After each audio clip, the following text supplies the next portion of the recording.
YouTube, what is up? I am Mike. Thank you so much for watching. So we are about to move on to Chapter 3 of Queen of the Murder Scene. Before I start this, I do want to mention something.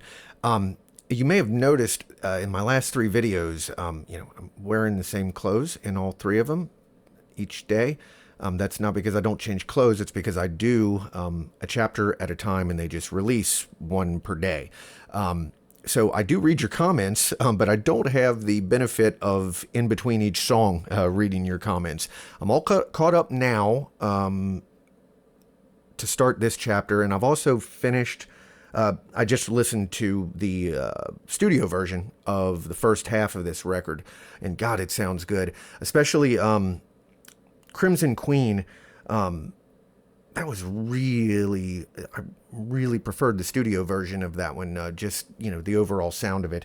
To me, if I were them, I'd probably use a little bit more of the tracks from that studio version in the live performance, just to give it that huge sound that it had on the studio version. But regardless, so talking a little bit before I get into this about where we're at in the story, I mentioned in all the videos that I'm... just from the lyrics, and honestly, even from some of the summaries of the songs that I have read, it wasn't so clear to me at all what exactly was happening. It's, like I mentioned in the last one, kind of I thought it might be a murder-suicide kind of thing. And that happens a lot with any kind of music, but especially with a concept album. It can get complicated to really get the full point of the story across while also creating the poetry that should be what song lyrics are, because you don't want to just kind of spell things out, but at the same time that can leave the listener not exactly sure what's going on. That happens in almost every concept record. It usually takes several listens to really get it. The exception to that, and probably why it's my favorite concept record, would be Queensryche's Operation Mindcrime. That's probably the only one that I can think of that on my very first listen to that record, I knew exactly what was going on. And part of that, too, is because of the spoken stuff in between the songs. That also helps to, to bridge those gaps. But they were just, pretty straightforward with it. There's also, I've noticed... not only in your comments, but in some of the other things I've read about the songs that I've heard so far, there seems to be a bit of a disagreement in the Army about whether this is actually really happening or whether it's just in the Queen's mind.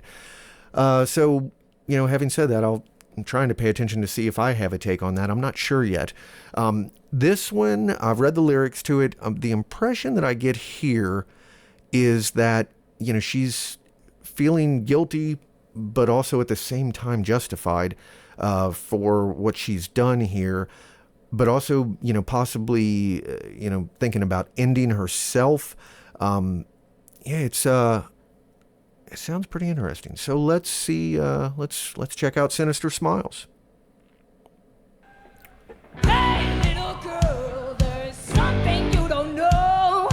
You have nothing left but this body you control.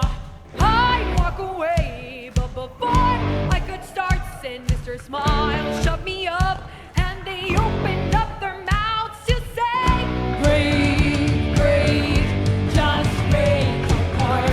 Breathe, breathe, just break apart.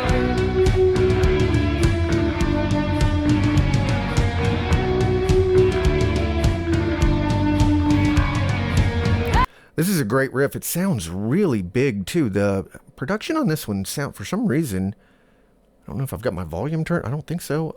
It just sounds a little bit fuller than the rest of this has. Not that any of it sounded bad, but this one in particular, though, and it might be also as a result. I can tell they've got a rhythm guitar backing track here too. You can tell when she goes into that solo, so that might be part of it on this one. Why it sounds just a little bit fuller.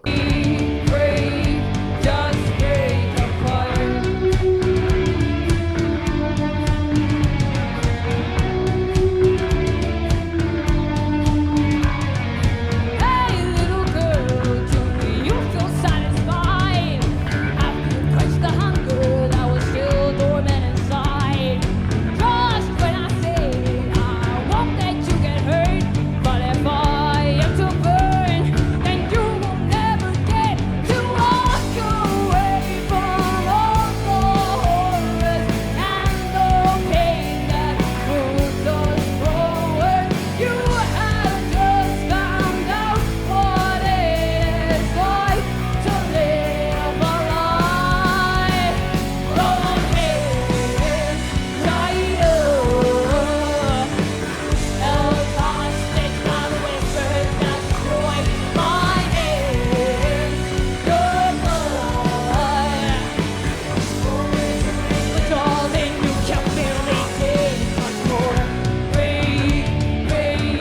Was definitely pretty sure also some vocal backing tracks there on that part, and I get why, because that sounded just gorgeous. They were definitely singing as well, but it sounded like just too many voices and just too well produced to be all live right now. But again, I got no beef with that when you use it tastefully like that.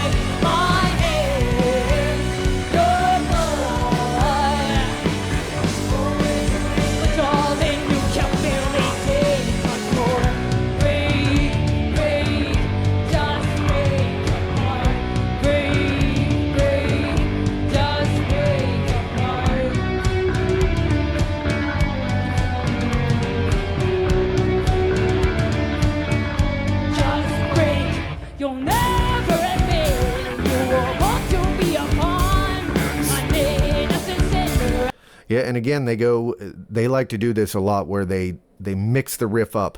Sometimes it's an entirely different chord progression. Most in the second verse than the first. Most of the time, they do what they're doing here, where they take the same chords, but they give it a different feel, and it's awesome for growth of a song. Just break. You'll never admit you will want to be a pawn. I need a sincere and to say I'm a ball. I'm not a fool. There's nothing left for me.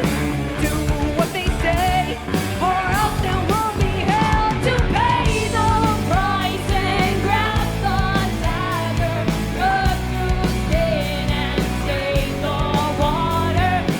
Right, that line right there, that was the one where it makes me go, definitely gives me the impression that she's contemplating ending herself. Something else I want to mention too, because I didn't even notice it until just now, but Pal has two hi-hats, which isn't necessarily uncommon or anything. It's a smart way to go about doing it. She's got one on each side. That way she can either play it here or over here, depending on what else she needs to be doing.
Oh yeah. Definitely, you could tell clearly at the end there, no question. There's using the backing tracks on that, but again, that's fine. And also there at the end, that was where I'm getting the, where she says, I've done no wrong, or I've done nothing wrong, saying that over and over again. So it's like she's still just conflicted with what she's done and what should become of her as a result of it. So very cool. I'm looking forward to the next song, which I'm going to be doing immediately after I press stop on this, but you guys won't get to see it until tomorrow. So thank you for watching, and remember to like and subscribe, and hope to see you next time. Thanks.